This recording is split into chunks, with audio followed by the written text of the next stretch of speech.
We seek to minimize the iniquities of circumstances and ability, and we support a just distribution of nature's resources and the fruits of human effort so that as many as possible can enjoy a good life. Notice how is leaning on the idea of communist economics. We Christians affirm the idea of caring for the poor.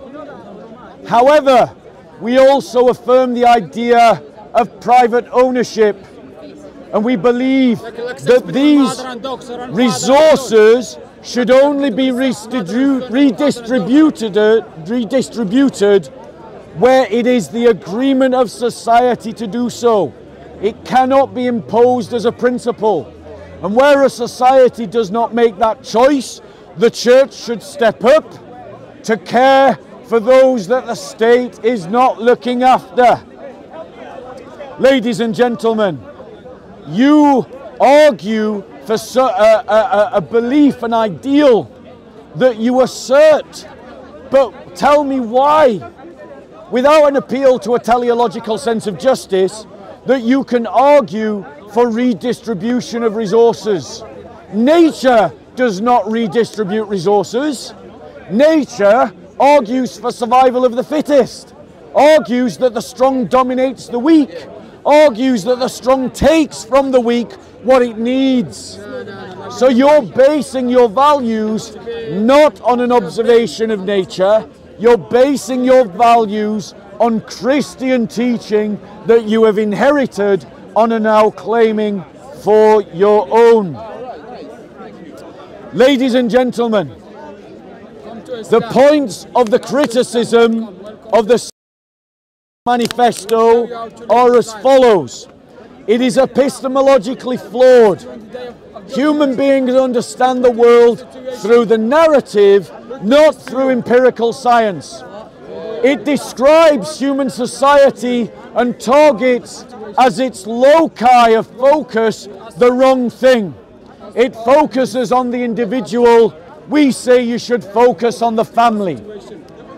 It says that the individual exists when it doesn't understand that the individual is a creation of community.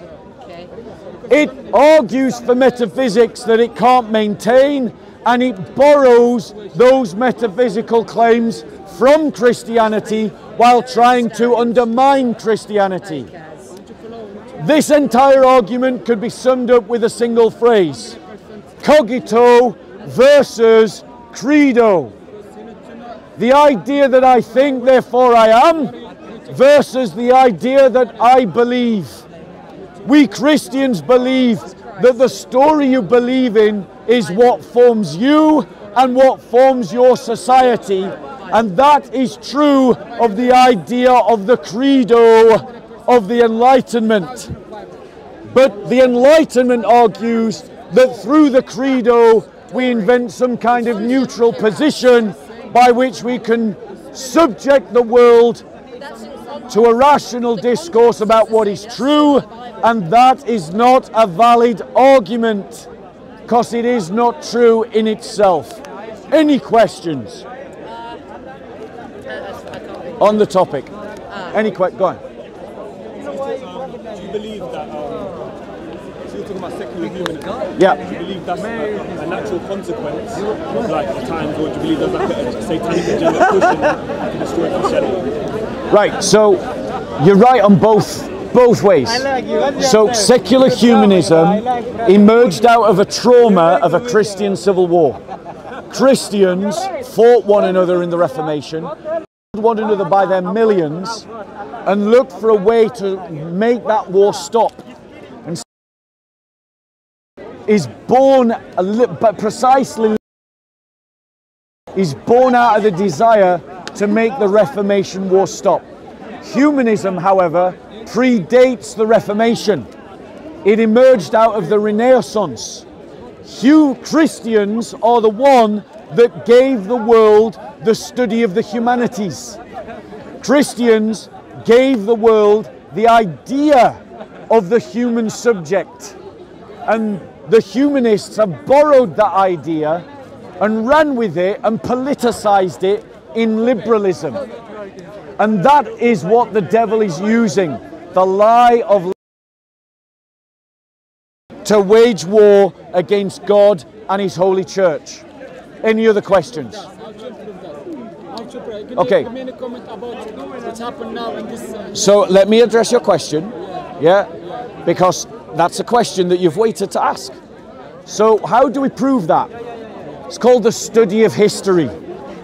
My statements are not controversial. Go and look up Tom Holland, a historian. He says what I am saying to you. Who's the historian that used to appear on Question Time? He now appears on GB News every now and then. He's got his own channel.